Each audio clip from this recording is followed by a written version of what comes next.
حتیٰ اذا بلغ بین السدین، جبکہ یہ پہنچے ان دونوں دیواروں کے درمیان، وجد من دونہما قوما، تو انہوں نے پایا ان دونوں کے ورے ایسے لوگوں کو، لا یکادون یفقہون قولا، یہ لوگ بھی ایسے تھے غیر متمدن، کیونکہ بات سمجھتے نہیں تھے، یعنی زبان ایسی ہوگی کہ جو ان کی سمجھ میں نہیں آ رہی تھی، لیکن یہ کہ کسی نہ کسی ذریعے سے انہوں نے اپنا ایک مطلب، اپنی ایک عرضداشت پیش کی۔ قالوا یا ذا القرنین، انہوں نے کہا کہ اے ذو القرنین، ان یاجوج و ماجوج مفسدون فی الارض، یاجوج اور ماجوج جو قومیں ہیں یہ زمین میں بہت فساد مچانے والی ہیں۔ فہل نجعل لک خرجا، تو کیا ہم آپ کے لیے ایک سالانہ خراج مقرر کر دیں، الی ان تجعل بیننا و بینہم سدا، اس کے عوض کہ آپ ہمارے اور ان کے درمیان ایک سد تعمیر کر دیں، ایک دیوار حائل کر دیں کہ وہ ہم پر حملہ آور نہ ہو سکے، یعنی درے کو بند کر دیا جائے۔ یوں سمجھیے جس اصول پر کہ آج کل ڈیم بنتے ہیں، ڈیم پہاڑی سلسلہ یوں آ رہا ہے، پہاڑی سلسلہ یوں آ رہا ہے، دریا درمیان میں سے گزر رہا ہے، آپ نے اس گزرگاہ پر ایک دیوار کھڑی کر دی تو یہ گویا کہ ایک آرٹیفیشل لیک کریٹ ہو گئی، پانی یہاں جمع ہو رہا ہے۔ تو اگر پہاڑی سلسلے دو چل رہے ہوں، ان کے درمیان جو راستہ ہے اس کو اگر بند کر دیا جائے، ایک دیوار کھڑی کر دی جائے اور اس دیوار کے مضبوط دیوار ہو، تو ظاہر بات ہے کہ پھر ادھر سے کوئی آ کر حملہ آور نہیں ہو سکتا، ان کے لیے ایک حفاظت کا سامان ہو جاتا ہے۔ یہاں یہ سمجھ لیجئے کہ یاجوج ماجوج سے کیا مراد ہے۔ حضرت یافس علیہ السلام، جو تین بیٹے تھے حضرت نوح علیہ السلام کے، سام، حام، یافس۔ سامی نسل کے بارے میں تو ہم نے بہت کچھ سمجھ لیا کہ حضرت ابراہیم بھی سامی نسل سے تھے، پھر قوم عاد بھی سام ہی کے نسل کی ایک شاخ تھی، قوم سمود بھی اسی کی شاخ تھی، یہ تمام جو ہے یہ تو سیمیٹک ریسز ہیں۔ حضرت یافس کی اولاد نے یہ سینٹرل ایشین ماؤنٹینز کا جو سلسلہ ہے اس کو کراس کیا اور شمال میں چلے گئے، اور شمال میں جا کر دائیں بائیں پھیل گئے، پھر یہ میدان ہے، ٹنڈرے کے میدان اور فلانے میدان اور بڑے بڑے کھلے میدان ہیں، تو گویا کہ ایشیا کو درمیان میں جو سلسلہ کوہ تقسیم کر دیتا ہے، ایک شمالی حصہ ہے، ایک اس کے جنوبی حصہ ہے، یہ شمالی میں چلے گئے اور جا کر پھر پھیلنے میں وہ مشرق کی طرف آئے تو چین اور ہند چینی تک یہ ساری قومیں جو ہیں یہ یلو ریسز، یہ انہی کی نسل سے ہیں، اور مغرب میں چلے تو روس، اور روس سے ہو کر روس کے ساتھ ملتا ہوا علاقہ ہے اسکینڈینیوین کنٹریز کے ساتھ، پھر وہاں سے وہ اتر کے، اور یورپ کے بھی جو یہ مغربی ممالک ہیں، اینگلو سیکسنز جو ہیں، یہ بھی در حقیقت اسی سے اسکینڈینیوین کنٹریز سے اترے ہوئے لوگ ہیں۔ تو یوں سمجھ لیجئے کہ ویسٹرن یورپ اور ایسٹرن یورپ کا بھی خاص طور پر شمالی علاقہ، اور پورا یہ روس کا علاقہ، اور پورا صحرائے گوبی، اور پورا چین، اور وہاں تک جو ہے ہند چینی تک، یہ یافس کی نسل ہے۔ یافس کے جن بیٹوں کے نام تورات میں آئے ہیں، کئی نام ہیں، وہ کوئی ایک دو نہیں، ان میں گوگ اینڈ میگوگ بھی ہے، توبال بھی ہے، موسک بھی ہے، موسک ایک شخص کا نام ہے،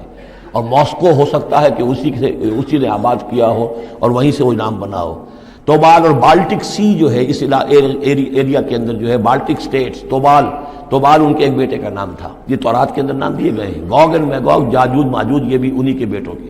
یہ تمام اقوام جو ہے یہ وحشی ہیں، اور یہ تاخت و تاراج کرنا، لوٹ مار کرنا، یہ ان کا طریقہ ہے، اور ان کا ہے ذکر جو یہاں پر ہو رہا ہے۔ یہ جو سیلاب آیا تھا، کولونیل سیلاب جو ہم پر آیا تھا، جس میں کہ یہ اینگلو سیکسنز تھے، یہ سب کے سب جو ہیں یہ اسی نارڈک ریسز سے ہیں، یہ بھی یاجوج اور ماجوج کی نسل ہیں۔ ایک سیلاب ان کا آ چکا ہے جو آیا تھا یورپ کے سے نکل کر، یہ کولونیل سیلاب آیا اور پوری دنیا کے اوپر چھا گیا تھا، ایشیا اور افریقہ کو انہوں نے فتح کیا، کولونائز کیا۔ اب اگرچہ ان کی وہ بساط ایک دفعہ تو لپیٹ دی گئی ہے، وہ واپس چلے گئے ہیں،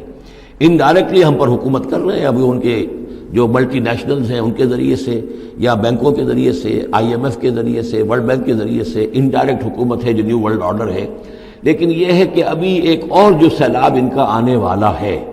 وہ آتا ہے احوال قیامت کے معاملات میں۔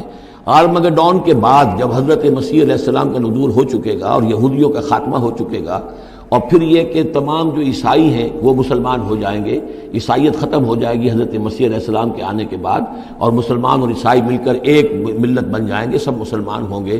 اس کے بعد آخری سیلاب پھر آنا ہے جو اس کے خلاف، وہ احادیث میں آتا ہے، پھر وہ یاجوج اور ماجوج کا ہوگا۔ اور میرے نزدیک یہ یاجوج اور ماجوج جو ہیں وہ ایسٹرن علاقے سے آئیں گے، چائنا وغیرہ سے، ہند چینی سے۔ آرمگڈون جو ابھی ہونی ہے فوری طور پر بڑی جنگ، اس میں یہ لوگ جو ہیں بیٹھے رہیں گے، یہ جنگ میں حصہ نہیں لیں گے۔ یہ مڈل ایسٹ میں جنگ ہوگی، یورپین پاور ساری ہوں گی، کرسچین پوری طاقتیں ہوں گی، اور ادھر جو ہے مسلمان ہوں گے، اور حضرت مہدی جو ظاہر ہوں گے، جو اللہ تعالیٰ ایک عنایت کرے گا مسلمانوں کو لیڈر عرب کے اندر، وہ پیدا ہوں گے، مجدد ہوں گے، اور ان کے ذریعے سے عرب کے اندر ایک اسلامی حکومت بھی قائم ہوگی، لیکن ان کے لیے مدد کے لیے خراسان کے علاقے سے فوجیں آئیں گی، مشرق سے آئیں گی، اور یہ علاقہ جو ہے وہ ہے جو ہمارے قریب ہے اور ہم بھی اسی علاقے میں ہیں۔ اللہ تعالی ہمیں توفیق دے کہ یہاں وہ ہم پہلے اس نظام میں خلافت قائم کریں، تاکہ یہاں سے پھر فوجیں جائیں اور حضرت مسیح کے ساتھ ہو کر اور حضرت مہدی کے ساتھ ہو کر عیسائیوں اور یہودیوں کے ساتھ جنگ کریں، اور بالآخر پھر یہ کہ پوری دنیا میں اسلام کا بول بالا ہوگا۔ لیکن جب یہ ہو چکے گا، اس کے بعد ایک سیلاب پھر آئے گا یاجوج اور ماجوج کا۔ تو یہ چونکہ پوری ایک سلسلہ ہے، ایک نسلیں ہیں اس کے اندر بہت سی، تو ان میں چونکہ تفسیری اعتبار سے بہت سی باتیں جو ہے مختلف آراء بھی سامنے آئیں گی، تو میں نے جو رائے میری ہے وہ آپ کے سامنے بیان کر دی ہے۔ اس وقت بھی وہ یاجوج ماجوج تھے جو ان شمالی دروں سے آ کر حملے کرتے تھے۔ قالوا یا ذا القرنین ان یاجوج و ماجوج مفسدون فی الارض، وہ جو میں نے عرض کیا ہے کہ قیامت کے قریب بھی معاملہ ہوگا، یہ سورہ انبیاء کی آیات 97-98 ہیں۔ حتی اذا فتحت یاجوج و ماجوج وهم من کل حدب ینسلون واقترب الوعد الحق فاذا هی شاخصۃ ابصار الذین کفروا۔ اب زیادہ دور نہیں، ہم سورہ انبیاء بھی قریب ہی آ رہی ہے، انشاءاللہ وہاں اس کو ہم پڑھیں گے۔ تو دو جگہ قرآن مجید میں یاجوج اور ماجوج کا ذکر ہے، ایک یہ جو قریب قیامت میں ان کا جو ظہور ہونے والا ہے، ایک اس وقت کا معاملہ یہ چھوٹا سا تھا کہ جو ذوالقرنین کے سامنے آیا ہے۔ تو کیا ہم آپ کے لیے ایک سالانہ خراج طے کر دیں تاکہ آپ ہمارے لیے یہاں ایک سد تعمیر کر دیں، ایک بند باندھ دیں یہاں پر؟ قال ما مکنی فیہ ربی خیر۔ اب دیکھیے ان کا کردار، ان کا مجھے جو کچھ میرے رب نے دے رکھا ہے، دولت دے رکھی ہے، مال دے رکھا ہے، وہ بہت بہتر ہے اس سے کہ جو تم مجھے پیش کر رہے ہیں، مجھے خراج کی ضرورت نہیں ہے۔ ہاں تمہاری ایک ضرورت ہے، میں وہ پوری کر دیتا ہوں۔ فاعینونی بقوت، مجھے مین پاور فراہم کرو، باقی ساری سامان جو ہے میں فراہم کر لوں گا، لیکن بہرحال اس کو بنانے کے لیے، دیوار بنانے کے لیے اور دونوں پہاڑوں کے درمیان اتنی بڑی جو سد تعمیر کرنے کے لیے جو مین پاور چاہیے، اعینونی بقوت، تو محنت کے ذریعے سے، مین پاور کے ذریعے سے میری مدد کرو۔ اجعل بینکم و بینہم ردما، میں ان کے اور تمہارے درمیان ایک موٹی دیوار بنا دوں گا۔ آتونی زبر الحدید، لاؤ میرے پاس تختے لوہے کے۔ حتی اذا ساوا بین الصدفین، یہاں تک کہ جب دونوں جو اونچانے تھیں اس کے درمیان کا پورا علاقہ پر ہو گیا، بھر گیا،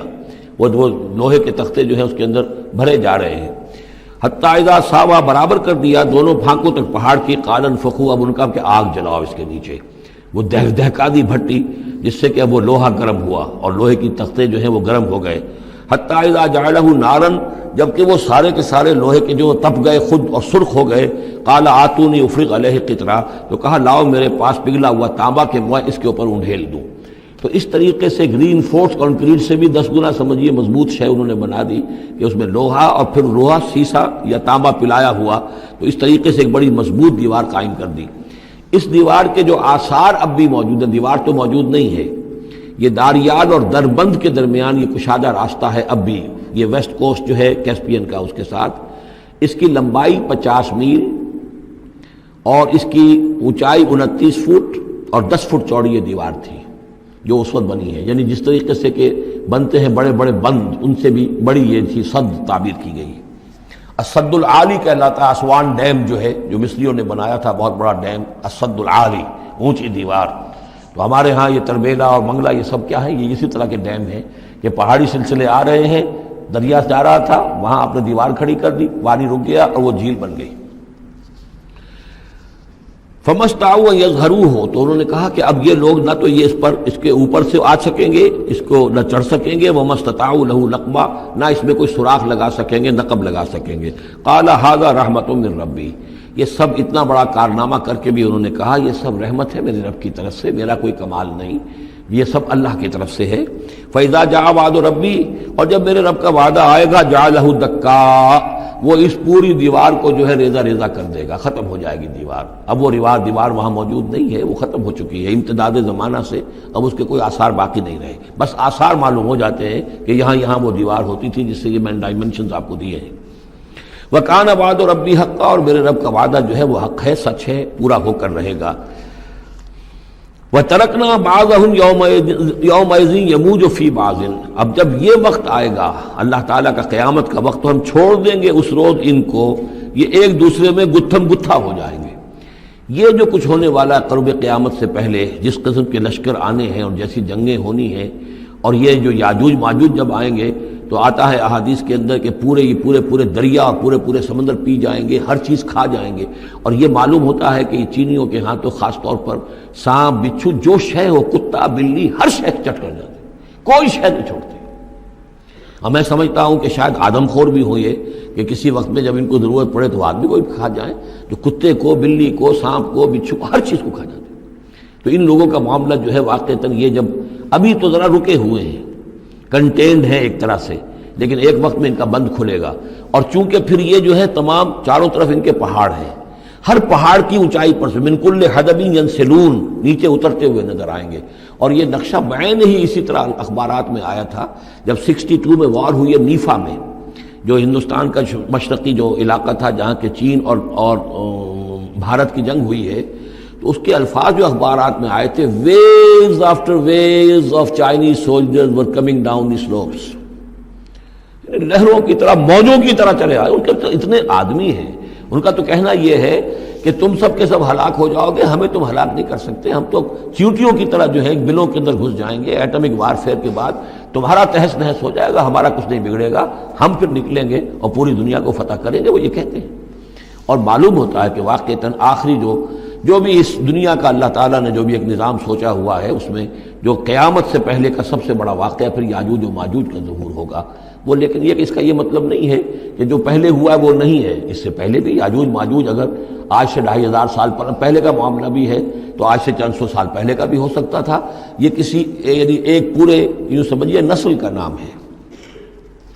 وَتَرَكْنَا بَعْضَهُمْ يَوْمَئِذٍ يَمُوجُ فِي بَعْضٍ وَنُفِخَ فِي الصُّورِ، اور پھر سور میں پھونکا جائے گا. فَجَمَعْنَاهُمْ جَمْعًا، اور پھر ہم ان سب کو جمع کر لیں گے. وَعَرَضْنَا جَهَنَّمَ يَوْمَئِذٍ لِلْكَافِرِينَ عَرْضًا، اور اس روز ہم جہنم کو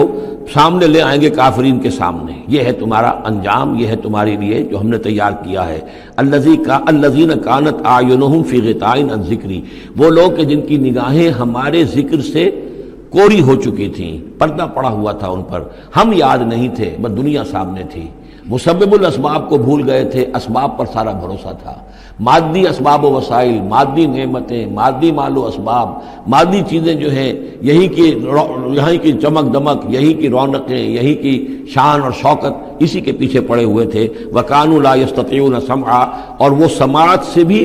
بہرہ مند نہیں رہے تھے، اب سن بھی نہیں سکتے تھے، حیوانوں کا سا سننا سنتے تھے.